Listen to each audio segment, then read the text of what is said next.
My name is Hazel. I'm 54 years old, and I'm sitting in my tiny rented studio apartment, looking out at the Memphis skyline through rain-streaked windows. 6 months ago, my world fell apart when my daughter inherited $53 million and threw me out like yesterday's trash. I thought my life was over, that I'd lost everything I'd worked for and everyone I loved. But then the lawyer called with news about a secret clause in the will that changed everything. And suddenly my daughter was back at my door, begging for forgiveness. Before I tell you what happened, let me know where you're watching from in the comments below. Please hit that like button and subscribe for more real stories like mine. You won't believe how this family drama turned out, and what I learned about the true value of love versus money. Let me take you back to where this all began, back when I thought I understood my family and my place in it. I've been a widow for 15 years now. Ever since my husband David died in a car accident when our daughter Jessica was just 13. Life as a single mother working as a nurse at Baptist Memorial Hospital wasn't easy, but we managed. Jessica was always bright, the kind of child who made me proud to be her mother. She excelled in school, earned her MBA from Vanderbilt University, and seemed destined for success. What made our situation unique was my relationship with my mother-in-law, Patricia. Most people assume that when a husband dies, the relationship with his mother dies too. But Patricia and I had something special. Patricia was wealthy beyond what most people could imagine. She'd built a chain of high-end furniture stores across Tennessee and Mississippi, starting from nothing after her own husband left her with young David back in the 70s. She was tough as nails in business, but had a heart of gold for family. When David died, she insisted that Jessica and I move into her mansion in East Memphis. "You're still my family," she'd said, "and family sticks together." For years it worked beautifully. The 3-story brick mansion on Central Avenue had plenty of room for all of us. Jessica had her own wing for studying. Patricia had her office where she still managed business affairs, and I had a comfortable suite near Patricia's bedroom. We were 3 generations of women supporting each other through life's challenges. Everything changed in 2019 when Patricia suffered a massive stroke. At 78, she survived, but her left side was partially paralyzed and she needed full-time care. Without hesitation, I took early retirement from the hospital to become her caregiver. "Hazel," she'd said from her hospital bed, holding my hand with her good one, "you don't have to do this." But I wanted to. This woman had opened her home to us when we had nowhere else to go. She'd paid for Jessica's college education, bought her first car, and treated her like the granddaughter she'd never had.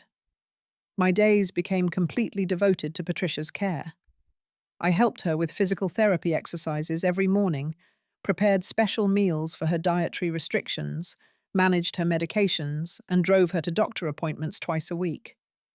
In the evenings, we'd sit in the sunroom overlooking her prize-winning garden, and I'd read to her, or we'd watch old movies together.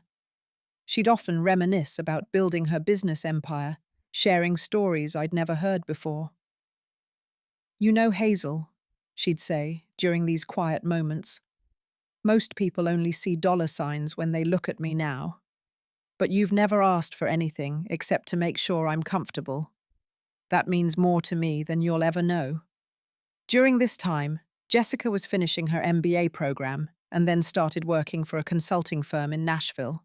She'd come home for the weekends initially, but as months passed, her visits became less frequent. When she did come, she seemed distracted, always on her phone, talking about work pressures and new opportunities. I understood. She was building her career just like any young professional should. Patricia would sometimes ask, "Where's my granddaughter this weekend?" when Jessica cancelled another visit, and I'd make excuses. "She's working on an important project," or "young people need their independence." But privately, I worried about the growing distance between them. The routine of caregiving was demanding but rewarding. Patricia's insurance covered medical expenses, but she insisted on paying me a salary for my care work, though I protested. "You're not my employee, you're family," I'd argue, but she was stubborn. "Family takes care of family, but family also makes sure family is provided for," she'd reply firmly. I remember one particular evening in late fall of 2023, almost 4 years into her care, when Patricia seemed especially reflective. We were sitting by the fireplace, and she suddenly said, "Hazel, you've been an angel to me. I want you to know that I'll never forget what you've sacrificed." The way she said it, that felt significant, like she was trying to tell me something important, but I was focused on adjusting her blankets and making sure she was warm. Looking back, I realized that was around the time things began to shift, though I didn't recognize the signs then. The changes started subtly, like storm clouds gathering on a clear day. It was early winter of 2023 when I first noticed Jessica taking phone calls in private rooms, speaking in hushed tones that stopped abruptly when I entered. At first, I thought it was work-related. Consulting firms are notorious for demanding schedules and confidential client information. But then I overheard a conversation that made me pause. Jessica was in Patricia's study door, slightly ajar, and I heard her say, "Yes, I understand the implications. We need to make sure everything is properly structured." When I knocked to ask if she wanted coffee, she quickly ended the call and seemed flustered. "Everything okay, honey?" I asked, noting the legal documents scattered across Patricia's antique oak desk. "Just work stuff, Mum. You know how it is." But her smile seemed forced, and she quickly gathered the papers. During this same period, Patricia began receiving visits from William Thompson, her longtime attorney. Mr. Thompson had been handling Patricia's legal affairs for nearly 20 years, but suddenly he was coming to the house every few weeks instead of their usual quarterly meetings. These visits always happened when I was taking Patricia to physical therapy or running errands, almost as if they were deliberately scheduled around my absence. When I mentioned this pattern to Jessica during one of her weekend visits, she shrugged it off. "Grandmother's just updating her estate planning. People her age do that constantly." But something in her tone felt dismissive, almost impatient, which wasn't like the Jessica I knew. The most unsettling change was in Jessica's behavior toward me. She'd always been affectionate, hugging me goodbye, asking about my day, sharing stories about her work. Now conversations felt stilted, almost formal. When I'd try to discuss Patricia's care needs or share funny stories about our daily activities, Jessica would listen with what seemed like polite disinterest.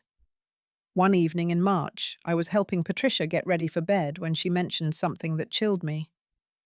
"Hazel, dear Jessica, asked me some odd questions today about your financial situation. She wanted to know if you had retirement savings, whether you owned any property." Patricia's voice carried a note of concern. I told her that was between you and me, but it struck me as strange. Why wouldn't she ask you directly?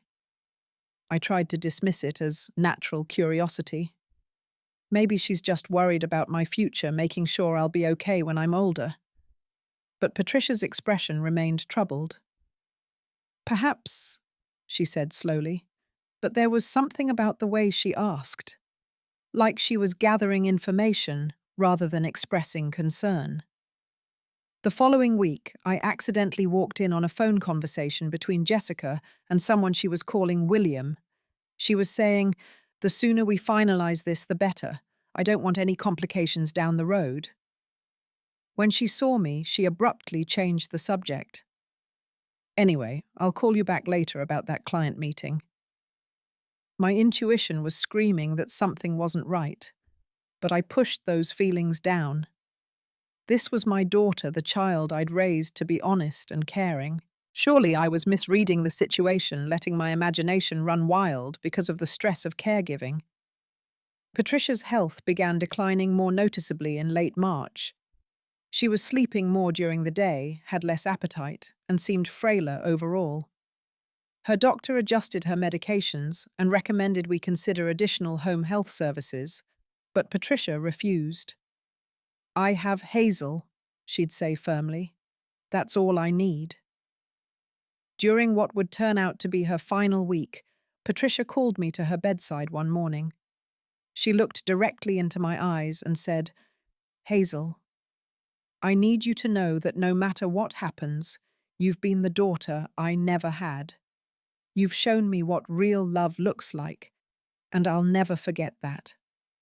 Her voice was weak, but her words were clear and deliberate. "Don't talk like that," I said, squeezing her hand. "You're going to be fine." But she shook her head slightly. "Promise me something. Promise me you'll always remember how much you're worth, not just to me, but in this world. Don't let anyone make you feel less than you are." I promised, though I didn't understand why she needed to hear those words.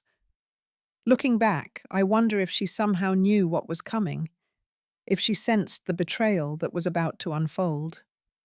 Patricia passed away peacefully in her sleep on a quiet Tuesday night in early April. Jessica and I were both there, keeping vigil by her bedside. When the end came, I held Patricia's hand while Jessica made the necessary phone calls. In that moment of grief, we seemed united again, two women who had lost someone precious. But that unity was about to be shattered in ways I could never have imagined. The funeral arrangements revealed the first clear sign of how dramatically things had changed. Jessica took complete control of the planning process, making decisions without consulting me, despite the fact that I'd been Patricia's primary caregiver for 4 years. When I offered suggestions about readings Patricia might have liked, or music that held special meaning for her, Jessica politely but firmly dismissed my input. "I've got everything handled, Mum," she'd say, with a smile that didn't reach her eyes. "You just focus on grieving. You don't need the stress of organizing all this." At the service, I felt like a stranger at my own family member's funeral. Jessica stood at the front greeting mourners, accepting condolences and sharing memories, while I sat in the front pew, feeling increasingly invisible. People kept asking Jessica about arrangements for the reception, Patricia's business affairs, and other matters that I should have known about as someone who'd lived in the house and cared for Patricia daily. 3 days after the funeral, William Thompson's office called to schedule the reading of the will. Mrs. Patricia requested that all beneficiaries be present this Friday at 2 p.m., his secretary informed me. The formal tone sent chills down my spine. I'd been referred to as Mrs. Patricia's daughter-in-law for years, not as a beneficiary. The law office was located in a prestigious building downtown, all mahogany paneling and leather-bound books. Jessica arrived wearing a black business suit that looked expensive, her demeanor composed and professional. Several distant relatives I barely knew were also present, people who'd visited Patricia maybe twice in the past decade, but who apparently merited inclusion in her final wishes. Mr. Thompson cleared his throat and began reading the formal language of the will. Patricia's assets were substantial, more than I'd realized. The furniture business alone was valued at $38 million, with additional real estate holdings, investment accounts, and personal property, bringing the total estate to $53.2 million. As the reading progressed, my stomach began to knot. Distant relatives received token amounts, 5,000 here, 10,000 there, along with specific personal items. Patricia's longtime housekeeper received $25,000 and a paid health insurance policy. Her gardener received $15,000 and a small plot of land he'd always admired. Then came the major bequests. To my beloved granddaughter, Jessica Marie Henderson, I leave the entirety of my business holdings, real estate properties, investment portfolios, and primary residence totaling approximately $53 million in recognition of her education and potential to carry forward the family legacy. The room seemed to spin. I felt as though I was falling through space. watching this surreal scene from outside my own body. Jessica's face showed what appeared to be genuine surprise, but something in her posture suggested she'd been prepared for this moment. "And to Hazel Marie Henderson," Mr. Thompson continued, "who has shown me great kindness in my final years, I leave the sum of $10,000 and my grandmother's pearl bracelet with gratitude for her dedicated care." $10,000.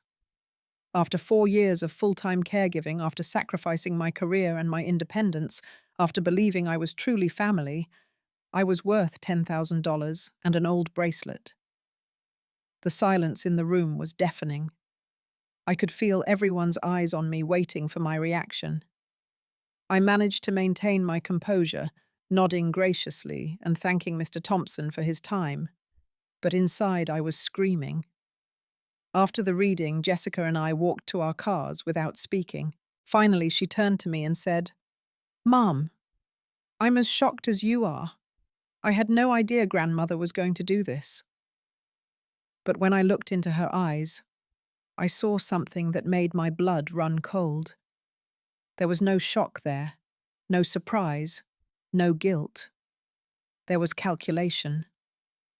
That evening, back at what I was beginning to realize was no longer my home, I tried to process what had happened. I kept replaying Patricia's words about remembering my worth, wondering if she'd been trying to warn me about something. I thought about all the private meetings with Mr. Thompson, all the hushed phone conversations, all the times I'd felt excluded from decisions about Patricia's care in her final months. As I lay in bed that night, staring at the ceiling of the room I'd occupied for so many years, I heard Jessica on the phone downstairs. Her voice carried up through the old house's ventilation system, and I caught fragments of conversation. Yes, it went exactly as we planned. No complications. She took it better than I expected. The pieces of the puzzle were falling into place, creating a picture I didn't want to believe. My daughter, the child I'd raised to value integrity and family loyalty, had somehow manipulated a sick, elderly woman into changing her will. The betrayal cut deeper than any pain I'd ever experienced, because it came from the person I loved most in the world. But I had no idea that the worst was yet to come. The transformation in Jessica's behavior after the will reading was swift and brutal. For the first few days, she maintained a facade of normalcy, even showing what seemed like concern for my situation. "Don't worry, Mom," she'd say when she found me staring out windows or sitting quietly in the garden.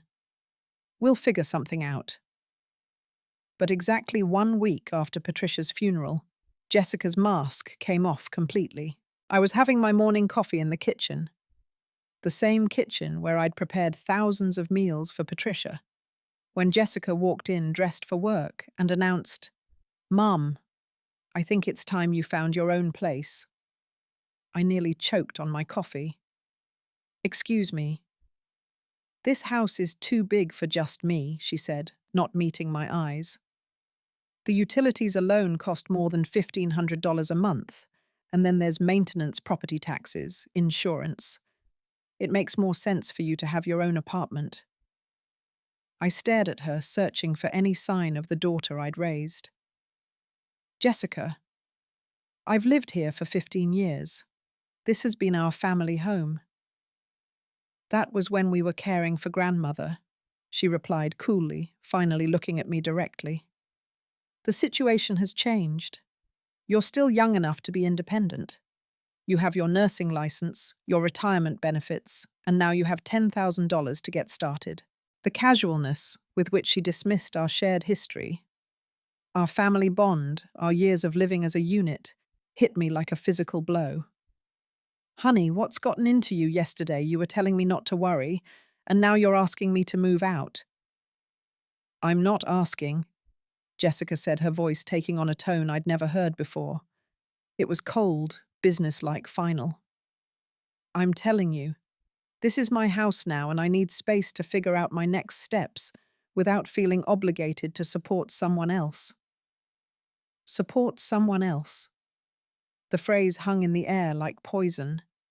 I'd supported her through college, supported Patricia through her illness, supported this family through every crisis and celebration for decades, and now I was being characterized as a burden. What about the 4 years I spent caring for your grandmother? I asked, my voice beginning to shake with anger and hurt. What about the career I gave up, the retirement I postponed, the life I put on hold? Jessica's response still haunts me. She shrugged, actually shrugged, and said, "That was your choice, not mine. I didn't ask you to sacrifice your career. You decided to play martyr, and now you want everyone else to feel guilty about it." The cruelty of those words took my breath away. Everything I'd done out of love, out of duty, out of basic human decency was being reframed as manipulation, as a calculated attempt to guilt others into supporting me. In that moment, I realized I was looking at a stranger wearing my daughter's face. "You have 2 weeks," Jessica continued, checking her expensive watch.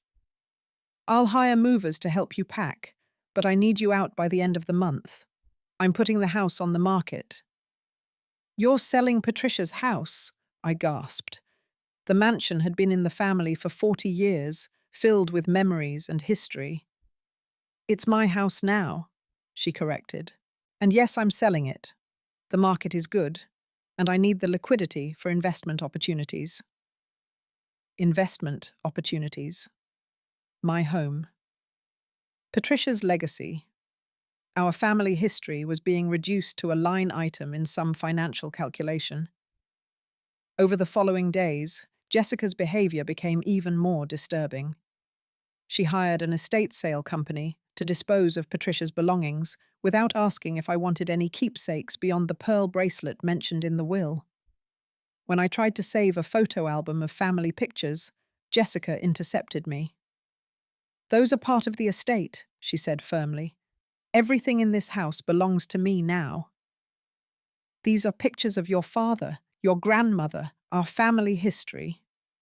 I pleaded. "I'll keep what I want," she replied. "You can take photos with your phone if there's something specific you need to remember." The systematic elimination of my presence from the house was methodical and heartless.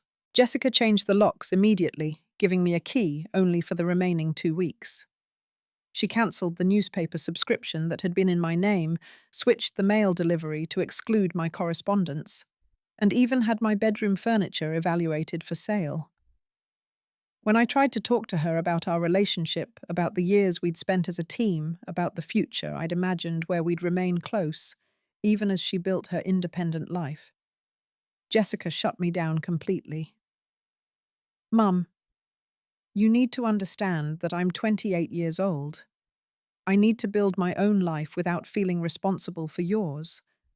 You've had your chance to create security for yourself, and you chose to focus on other people instead. That's not my problem to solve." The moving day was a special kind of torture. Professional movers paid for by Jessica efficiently packed my belongings into boxes labeled with room destinations I hadn't chosen in an apartment I'd never wanted. Jessica supervised from a distance, checking items off a list, treating the dissolution of our family like a business transaction. When the last box was loaded, I stood in the empty bedroom where I'd slept for 15 years, where I'd planned Jessica's college applications, where I'd grieved my husband, where I'd worried about Patricia during her sickest moments. Jessica appeared in the doorway, keys in her hand. "Mom," she said. And for a moment I thought she might show some emotion, might acknowledge what was happening between us. Instead, she handed me a business card. "This is a good financial advisor.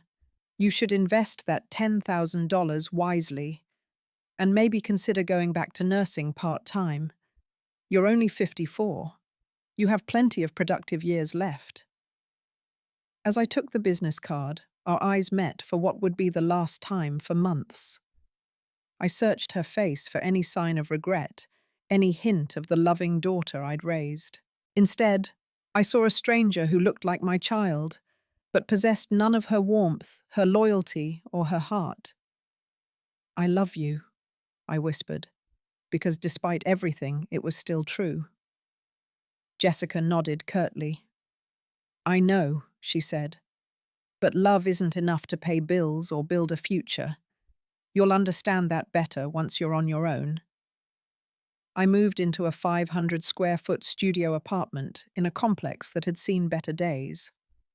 The walls were thin, the appliances were old, and the view was of a parking lot instead of Patricia's prize-winning garden. As I unpacked my reduced life into this tiny space, I couldn't stop crying, not just for my changed circumstances, but for the loss of my daughter, who had somehow become someone I didn't recognize and could no longer trust. That night, alone in a strange place for the first time in decades, I wondered if this was how my story would end, with loneliness and betrayal, and the bitter knowledge that the person I'd loved most in the world had been willing to sacrifice me for money. I had no idea that Patricia had been 3 steps ahead of all of us. 3 days after moving into my studio apartment, still surrounded by unpacked boxes and trying to figure out how to restart my life. At 54, my phone rang. The caller ID showed William Thompson's law office, and my heart sank. I assumed they were calling about some paperwork I'd forgotten to sign, or some final detail about Patricia's estate that needed my attention. "Mrs. Henderson," came Mr. Thompson's familiar voice, but there was an urgency in his tone I hadn't heard before. "I need to speak with you as soon as possible about something important regarding Patricia's will. Can you come to my office this afternoon?" "Is there a problem?" I asked, exhausted from 3 sleepless nights in an unfamiliar bed. "Not a problem," he said carefully. "But there's something I need to discuss with you in person. Something that wasn't revealed during the initial reading." 2 hours later, I sat across from Mr. Thompson in his mahogany-panelled office, the same office where my world had been shattered just 10 days earlier. But this time, his expression was completely different. Instead of the formal, business-like demeanor he'd shown during the will reading, he looked almost excited. "Mrs. Henderson," he began, opening a thick folder on his desk. "Patricia included a very specific clause in her will that I was instructed not to reveal unless certain conditions were met." My hands began to tremble. "What kind of conditions?" "The clause states that if Jessica removed you from the family home within 30 days of Patricia's death, the entire inheritance would be transferred to you instead." The words hit me like lightning. I stared at him, unable to process what he'd just said. "I'm sorry, what?" Mr. Thompson leaned forward, his eyes kind but serious. "Patricia was much more aware of Jessica's character than anyone realized. Over the past year, she'd noticed changes in Jessica's behavior, particularly after Jessica started dating someone named Marcus Kellerton. Patricia hired a private investigator to look into Mr. Kellerton's background." He opened the folder and pulled out several documents. "Marcus Kellerton has a history of pursuing relationships with women who stand to inherit substantial wealth. He's been married twice before, both times, to women with significant family money. Both marriages ending in divorce settlements that left him considerably wealthier." My mind was reeling. Jessica never mentioned dating anyone seriously. According to the investigator's report, Mr. Kellerton encouraged Jessica to maximize her inheritance potential. He suggested strategies for ensuring that she received the entire estate, rather than sharing it with family members who might complicate their future together. Mr. Thompson pulled out another document, and I recognized Patricia's handwriting. "Patricia wrote this letter specifically for you to be opened only if the conditions of the secret clause were met." With shaking hands, I took the letter and began to read Patricia's familiar script. "My dearest Hazel, if you are reading this letter, it means that my fears about Jessica's transformation were correct, and she has allowed greed to overtake the love and values I thought I had helped instill in her. I want you to know that your 4 years of selfless care and genuine affection have meant more to me than any amount of money ever could. I have been watching Jessica change over the past year, becoming someone I barely recognize, someone who sees relationships as transactions and family as obstacles to overcome. The young woman who used to call me every Sunday just to chat has been replaced by someone who calculates every interaction in terms of personal benefit. You, meanwhile, have shown me what real love looks like. You gave up your career, your independence, your own comfort to make sure my final years were filled with dignity and companionship. You read to me when I was lonely, held my hand when I was scared, and treated me like family when I was at my most vulnerable. That kind of devotion cannot be bought, and it certainly cannot be replaced. If Jessica has proven herself to be the person I fear she's becoming, then she has failed the most important test of her life, the test of character. Money should never be more important than family, and greed should never be stronger than love. I pray I'm wrong about her, but if I'm right, then you deserve the security that should have been yours all along.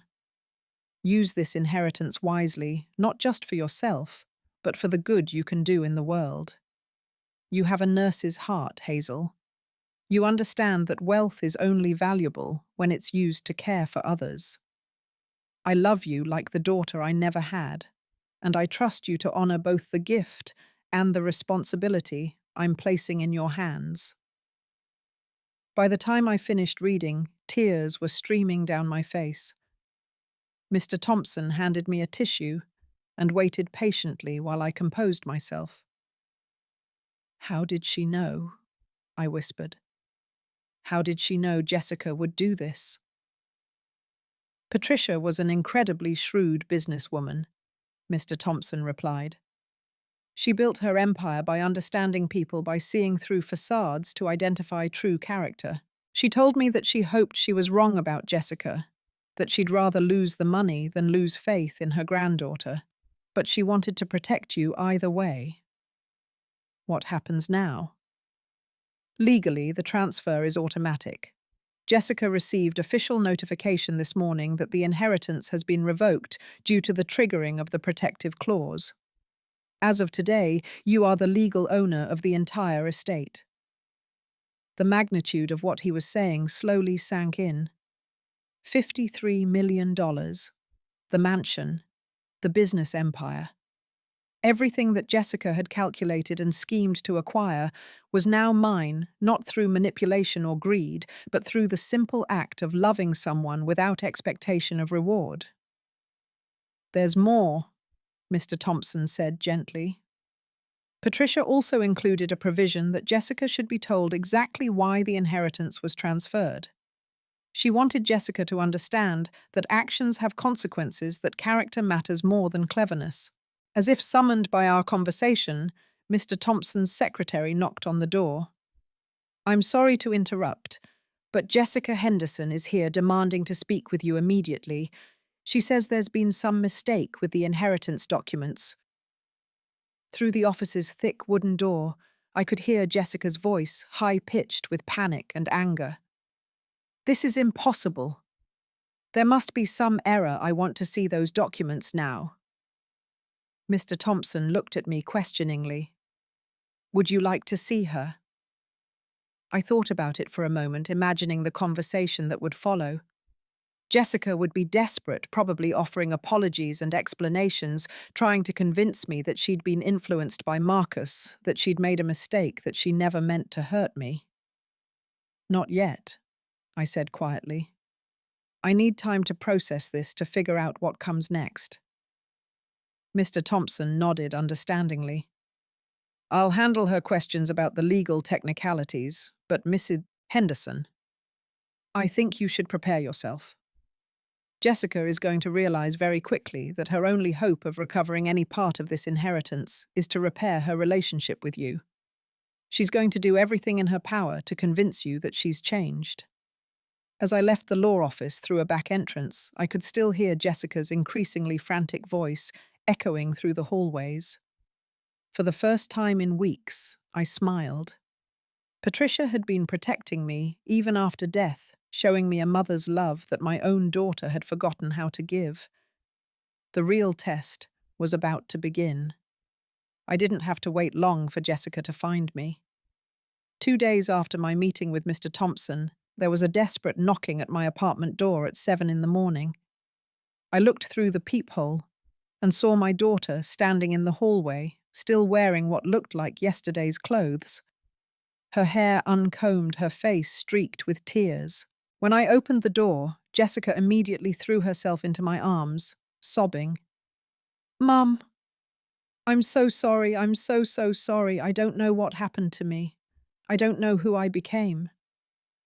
For a moment, muscle memory took over, and I found myself comforting her like I had when she was a child with scraped knees or broken dreams. But then I remembered the coldness in her voice just days earlier, the casual cruelty with which she'd dismissed our relationship, and I gently but firmly separated myself from her embrace. "Come in," I said, because despite everything, I couldn't leave my child standing in a public hallway in such obvious distress. Jessica stumbled into my tiny studio apartment, taking in the cramped space, the unpacked boxes, the sharp contrast to the spacious mansion she'd inherited and then lost. She sat heavily on my second-hand couch, her expensive business clothes looking out of place in my modest surroundings. "I know you must hate me." She began wiping her eyes with tissues I offered her. "I know I have no right to ask for anything from you after what I did." I sat across from her in my single armchair, studying the daughter I'd raised, trying to understand how we'd reached this point. "I don't hate you, Jessica. I'm heartbroken, I'm disappointed, but I don't hate you." "Marcus left me," she said, suddenly the words tumbling out between sobs. "The minute he found out about the will change, he was gone. Didn't even pack his things properly, just threw stuff in his car and drove off. Left me a note saying he couldn't be with someone who'd fumbled such an obvious opportunity." I felt a stab of sympathy despite my anger. "Tell me about Marcus. When did you meet him?" Jessica's story came out in painful pieces. She'd met Marcus Kellerton at a business conference 8 months earlier. He was charming, sophisticated, and seemed genuinely interested in her career and her family background. He'd encouraged her to think strategically about her future, to consider the financial implications of family relationships. "He made it sound so reasonable," Jessica said miserably. "He said that people our age couldn't afford to be sentimental about money, that we needed to be smart about securing our futures. He convinced me that you were taking advantage of grandmother's gratitude, that you were manipulating her to get money that should rightfully go to blood family." "And you believed him?" Jessica was quiet for a long moment. "I wanted to believe him," she admitted. "It was easier than admitting that I was jealous. Jealous of how much grandmother loved you. Jealous of the relationship you two had, jealous that she seemed to value you more than me." This revelation cut deep because it contained a grain of truth. Patricia and I had developed a special bond during her care years, a relationship built on daily intimacy and mutual dependence. Jessica focused on her career, and her own life had missed out on that connection. "Jessica, your grandmother loved you deeply," I said gently. "But love isn't something you inherit automatically. It's something you nurture through your actions, your presence, your care." "I know that now," she said, fresh tears starting. "Marcus made me think that love was weakness, that family obligations were just ways for people to control each other. He convinced me that the only way to be truly independent was to prioritize my financial security above everything else." "What about the meetings with Mr. Thompson? The planning?" Jessica's face flushed with shame. "Marcus researched estate law, found out that wills can be influenced by showing patterns of dependency. He suggested that I document your financial reliance on grandmother, that I present it as you taking advantage of an elderly person's gratitude. He even helped me script conversations to make it seem like you were pressuring her for money. The calculated nature of the betrayal was staggering. This hadn't been a moment of weakness or a single bad decision. It had been a sustained campaign of manipulation designed to steal not just money, but the relationship between Patricia and me. The worst part, Jessica continued, is that I started believing my own lies. I convinced myself that you really were taking advantage, that you were selfishly using grandmother's illness to secure your own future. It was easier than admitting that I was the one being selfish. I sat quietly processing this confession. My daughter had been manipulated, yes, but she'd also made conscious choices to participate in a scheme that she knew would hurt me. The question now was whether her remorse was genuine or simply another strategy to regain access to the inheritance. "What do you want from me, Jessica?" I asked directly. "I want my mother back," she said immediately. "I want to find a way to undo the damage I've done to our relationship. I know I can't take back what I said or what I did, but I want to try to earn your forgiveness." "And the money?" Jessica hesitated, and in that hesitation, I saw the truth. She did want the relationship repaired, but she also desperately wanted access to the wealth she'd lost. The combination of genuine remorse and calculated self-interest was both heartbreaking and infuriating. "I'm not going to lie to you," she said finally. "Losing that inheritance terrifies me. I quit my job when I thought I was wealthy. I bought a car I can't afford, signed a lease on an expensive apartment, made financial commitments based on money I thought I had. I'm going to lose everything. What about your education? Your MBA? Your skills? I can rebuild my career, but it will take time. And I've made some professional enemies by quitting so abruptly when I thought I didn't need to work anymore." Jessica looked directly at me, her eyes red but determined. "But even if you never give me a penny of that inheritance, I want to try to repair our relationship. I want to be the daughter you deserve, not the person Marcus convinced me to become." I studied her face, looking for signs of manipulation or performance. What I saw was a young woman who had made terrible choices and was facing the consequences, someone who was genuinely frightened, but also genuinely remorseful.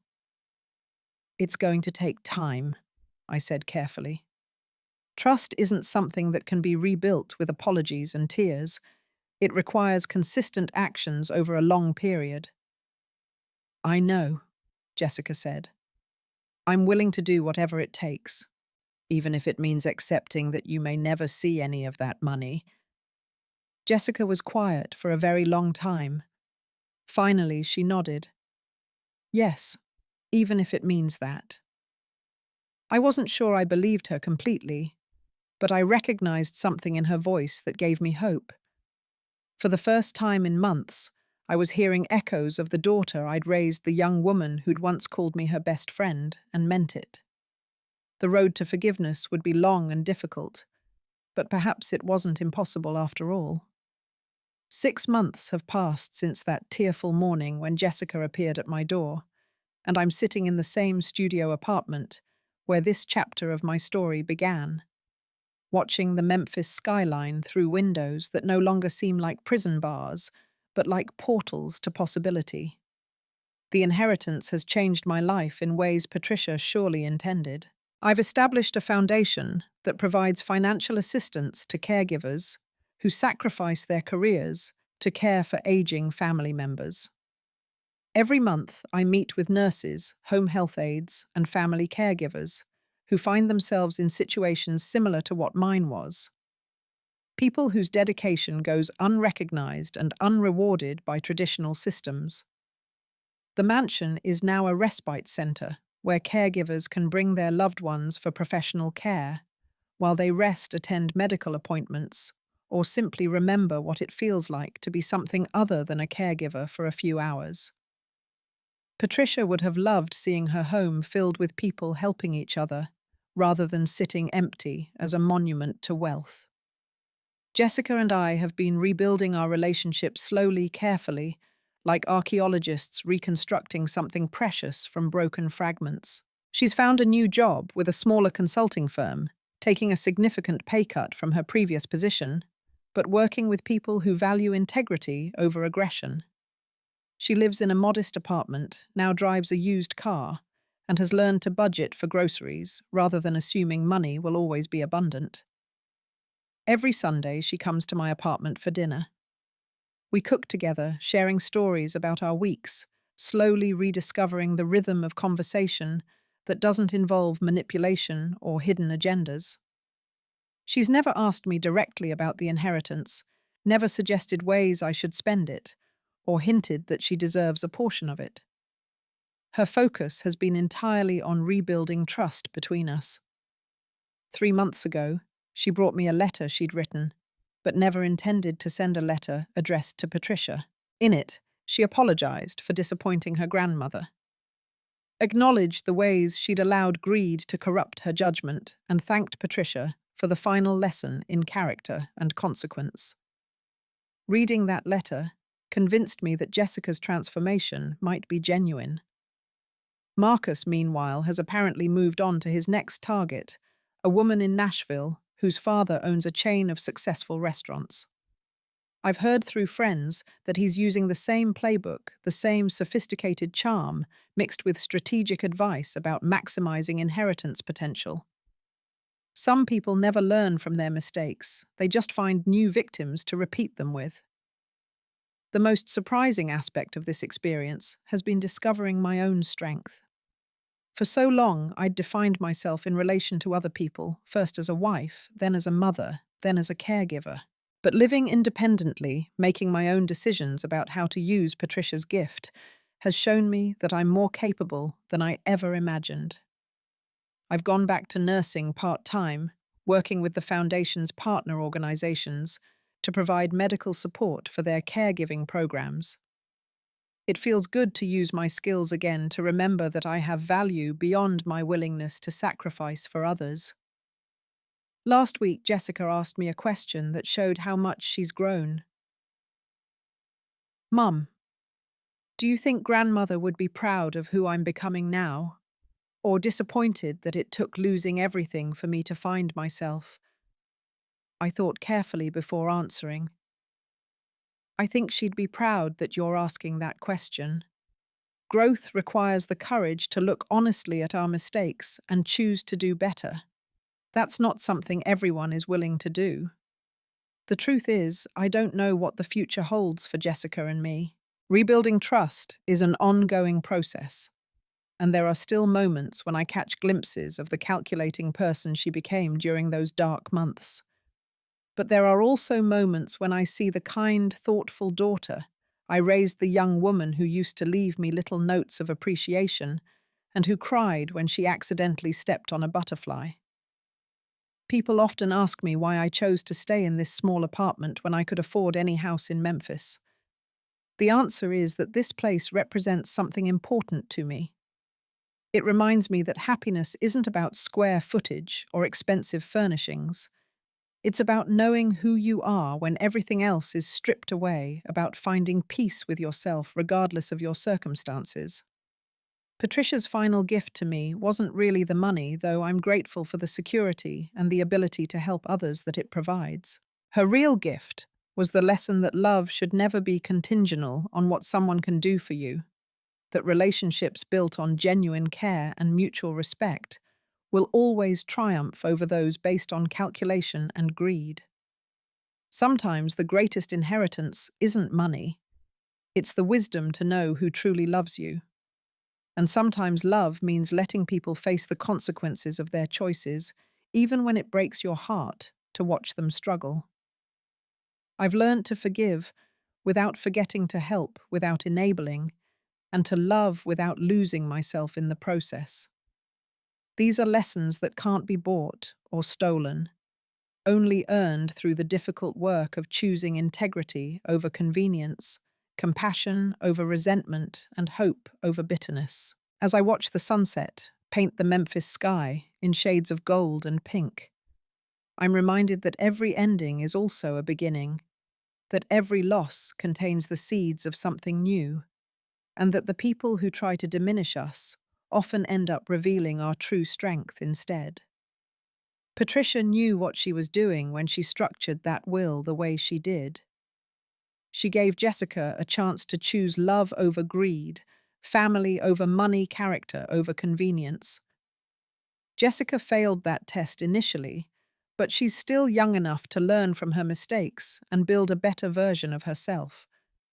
Whether she succeeds in that effort will depend on her choices going forward, not on my willingness to rescue her from the consequences of her past decisions. What do you think? Have you ever had someone in your family prioritize money over relationships? How do you balance forgiveness with accountability when someone you love betrays your trust? Share your thoughts in the comments below. If this story resonated with you, please give it a like and subscribe for more real stories about family forgiveness and finding strength in unexpected places. Share this with someone who might need to hear that betrayal isn't the end of the story, that sometimes the people who hurt us the most also teach us the most about our own resilience.